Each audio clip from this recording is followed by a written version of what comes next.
Hello students, welcome to your YouTube channel Jai Bajrang coaching. और आज हमें जैसे कल का आप लोग देखे थे कि बिलियन जो चैप्टर है, सेकेंड चैप्टर केमिस्ट्री का, वो ख़त्म हो चुका है और आज से हम लोग एक नए चैप्टर को स्टार्ट करेंगे जो चैप्टर 3 है, विद्युत रसायन। ठीक है, तो चलिए स्टार्ट करते हैं।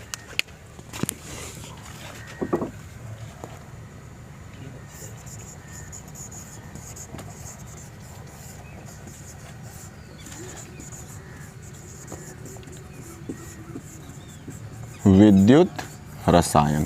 ठीक है, चलिए तो विद्युत रसायन हो गया। देखिए होता क्या है, विद्युत रसायन है क्या। ये दो शब्दों से मिलकर के बना है, एक विद्युत हो गया, एक रसायन। ठीक है, एक विद्युत हो गया, एक रसायन हो गया। ठीक है, होता क्या है इसमें, देखिए विद्युत ऊर्जा होती है एक, ठीक है, एक रासायनिक ऊर्जा होती है। इसके अंतर्गत जो विद्युत रसायन के अंतर्गत हम लोग अध्ययन करते हैं कि विद्युत ऊर्जा को रासायनिक ऊर्जा में कैसे बदलें और रासायनिक ऊर्जा को विद्युत ऊर्जा में कैसे बदलें। ठीक है, ये चेंज होता है, चेंज या बदलना। ठीक है, जैसे आप लोग देखते हैं कि घर पर इन्वर्टर लगाते हैं, लोग लगाते हैं ना, तो विद्युत आ जाए। देखिए इन्वर्टर में रेक्टिफायर होता है, एक क्या होता है, रेक्टिफायर होता है। ठीक है, तो जब इन्वर्टर लगाते हैं तो उसमें जो विद्युत जब आता है तो रेक्टिफायर क्या करता है, रेक्टिफायर के द्वारा बैटरी चार्ज होती है, यानी विद्युत ऊर्जा किस में बदलता है, रासायनिक ऊर्जा में। ठीक है, आयनों में बदल जाता है, जो उसमें लिक्विड होता है H2SO4 आयनों में बदल जाता है। और जब पुनः जब रासायनिक ऊर्जा को विद्युत ऊर्जा में बदलते हैं तब ये क्या कहते हैं, जो घर में यूज होता है रेक्टिफायर, जिसमें होता है यार इन्वर्टर, तब इन्वर्टर क्या करता है, वो रासायनिक ऊर्जा को विद्युत ऊर्जा में चेंज कर देता है।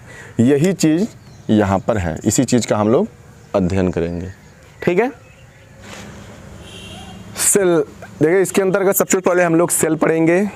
ठीक है, सेल देखिए क्या होता है, सेल जो होता है एक वैद्युत रासायनिक युक्ति होती है, वैद्युत रासायनिक युक्ति होती है, जैसे बैटरी, सेल का मतलब बैटरी वही। ठीक है, जिसके द्वारा हम क्या करते हैं, विद्युत ऊर्जा को रासायनिक ऊर्जा में, विद्युत ऊर्जा को किस में बदलते हैं, रासायनिक ऊर्जा में, और रासायनिक ऊर्जा को विद्युत ऊर्जा में बदलते हैं या परिवर्तित करते हैं। ठीक है, तो सेल समझ में आ गया, सेल क्या है। ठीक है, ये हमेशा इंटरचेंज के लिए काम आता है। ठीक है, एक दूसरे में बदलने के लिए। अब देखिए सेल कई प्रकार के होते हैं, सेल कई प्रकार के होते हैं। एक होता है वैद्युत अपघटनी सेल। क्या होता है, एक वैद्युत अपघटनी सेल, एक वैद्युत अपघटनी सेल। और दूसरा होता है वैद्युत रासायनिक सेल, वैद्युत रासायनिक सेल। ठीक है, वैद्युत रासायनिक सेल हो गया। क्लियर यहाँ तक। देखिए अपघटनी सेल क्या होता है, वैद्युत अपघटनी सेल, ये भी एक युक्ति है, युक्ति या साधन है। और वैद्युत रासायनिक सेल भी क्या है, एक युक्ति या साधन है। ठीक है, क्लियर। देखिए वैद्युत अपघटनी सेल में होता क्या है, ये क्या करता है, वैद्युत ऊर्जा को रासायनिक ऊर्जा में बदलता है। क्या करता है वैद्युत अपघटनी सेल, क्या करता है कि वैद्युत ऊर्जा को रासायनिक ऊर्जा में बदल देता है। ठीक है, तो जस्ट अपोजिट इसका काम रहेगा। ये क्या करेगा, रासायनिक ऊर्जा को वैद्युत ऊर्जा में बदलेगा। ठीक है, तो विद्युत अपघटनी सेल का काम क्या होता है कि ये वैद्युत ऊर्जा को रासायनिक ऊर्जा में बदलता है, और वैद्युत रासायनिक सेल का काम क्या होता है, रासायनिक ऊर्जा को वैद्युत ऊर्जा में बदल देता है। ठीक है, यहाँ तक क्लियर हो गया, कर लीजिए। चलिए देखिए सबसे पहले हम लोग पढ़ेंगे वैद्युत रासायनिक सेल या गैल्वेनी सेल या वोल्टीय सेल। ठीक है, तीनों एक ही होता है। इसका जो उदाहरण है सबसे अच्छा है वो है डेनियल सेल। ठीक है, ये उदाहरण है डेनियल सेल। सबसे पहले हम लोग डेनियल सेल को समझेंगे और इसी के आधार पर तब कार्य करेंगे।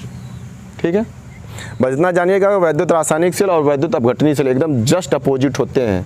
यहाँ पर आप जो पढ़ेंगे उसका उल्टा रहेगा और यहाँ पर पढ़ने के बाद आपका दिमाग घूम जाएगा। ठीक है, क्योंकि यहाँ पर कैथोड प्लस होता है और जनरली हम लोग जानते हैं कि कैथोड माइनस होता है। ठीक है, वो कैसे होगा वो देखिएगा।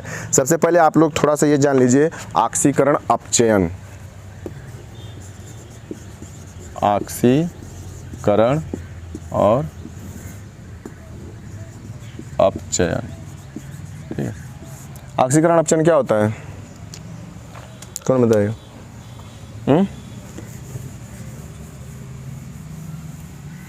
11th में है भैया ऑक्सीकरण अपचयन क्या होता है। देखिए, ऑक्सीजन का जुड़ना, ठीक है, ऋणावेशित तत्व का जुड़ना यानी ऑक्सीजन का जुड़ना ही क्या है, ऑक्सीकरण है। ठीक है, और ऑक्सीजन का निकलना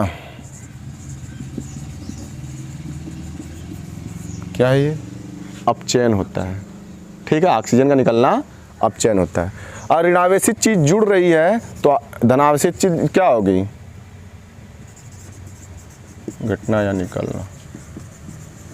ठीक है, हाइड्रोजन का निकलना। अगर हाइड्रोजन यहां निकल रहा है तो यहां पर हाइड्रोजन क्या होगा, जुड़ेगा। ऑक्सीकरण अपचयन अपोजिट साइड है ना। ठीक है, इलेक्ट्रॉन का निकलना। ठीक है, यहां पर क्या होगा, इलेक्ट्रॉन का जुड़ना। ठीक है, इससे क्या होता है, ऑक्सीकरण संख्या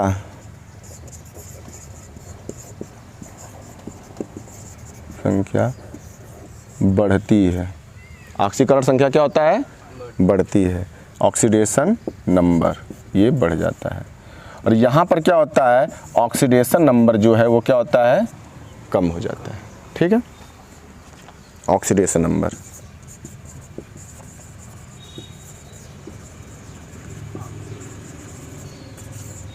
ऑक्सीडेशन नंबर। ठीक है, तो यहाँ पर क्या होता है, ऑक्सीकरण संख्या बढ़ जाती है, यहाँ पर क्या होता है, ऑक्सीकरण संख्या घट जाती है। ये चीज़ आप लोगों को बहुत अच्छे से आनी चाहिए, मतलब कि जनरल चीज़ है, 11 की चीज़ है, लेकिन फिर भी जान लीजिए इतना सा। ठीक है, कर लीजिए। ओके, चले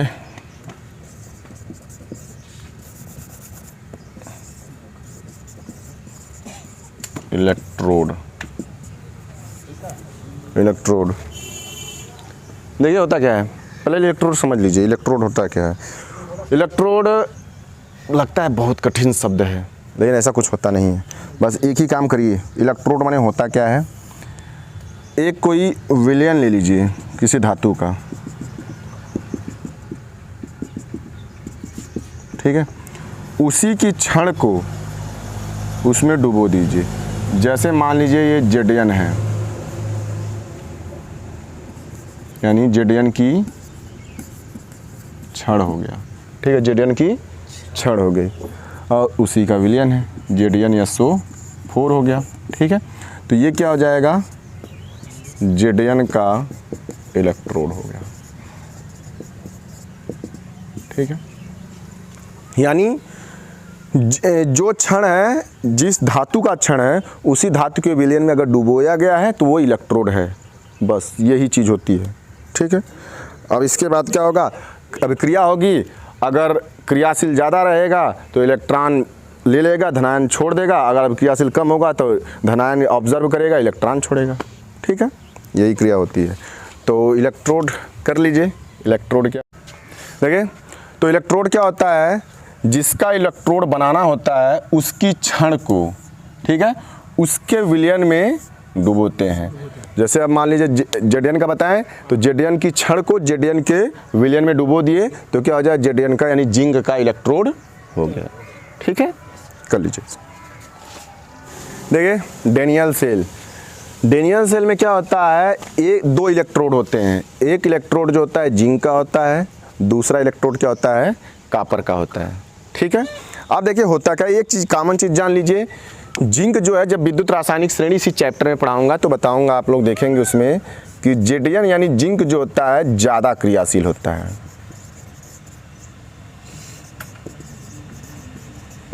जिंक क्या होता है, ज़्यादा क्रियाशील होता है, और जो ज़्यादा क्रियाशील होता है उसका होता है ऑक्सीकरण।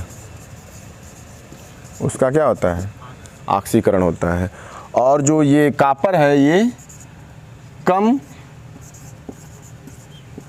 अभिक्रियाशील होता है, इसलिए इसका अपचयन होता है। ठीक है, यानी जिंक क्या हो गया, जिंक ज़्यादा क्रियाशील, यानी जो ज़्यादा क्रियाशील जितना ज़्यादा होगा उसका क्या होगा, ऑक्सीकरण होगा, और जो कम क्रियाशील होगा उसका क्या होगा, अपचयन होगा। क्लियर है, चलिए अच्छी बात है।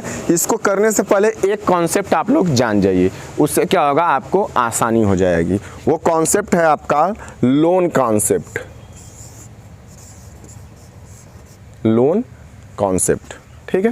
ये लोन कॉन्सेप्ट है क्या, यल से लेफ्ट होता है। जैसे आप ऐसे हाथ किए तो बाएं तरफ का ये हो गया लेफ्ट, ठीक है। ओ से हो जाएगा ऑक्सीडेशन, यानी ऑक्सीकरण, ऑक्सीकरण हो जाएगा। ए एनोड, ए से क्या हो जाएगा, एनोड हो जाएगा, ठीक है। उसके बाद यन बचा, यन से क्या हो जाएगा, निगेटिव। इस चीज़ को बस याद रखिएगा, आपका काम हो जाएगा, ठीक है। जैसे बाएं तरफ की चीज़ जो है उसका ऑक्सीकरण होगा, और ये इसको क्या कहेंगे, एनोड कहेंगे। ये होगा क्या, निगेटिव चार्ज होगा इस पर, ठीक है। ये डेनियल सेल के लिए सत्य है, दूसरे सेल के लिए नहीं, ठीक है। तो चलिए, डेनियल सेल देखिए क्या है कि यहाँ तक आप लोग अच्छे से जानकारी रख लीजिए कि ये जेडियन का यानी जिंक का इलेक्ट्रोड है, ये क्या है, कॉपर का इलेक्ट्रोड है। ये चीज़ें यहाँ तक जहाँ तक आज मैं पढ़ाया हूँ इसको आप लोग अच्छे से नोट कर लीजिएगा, तैयार कर लीजिएगा, ठीक है।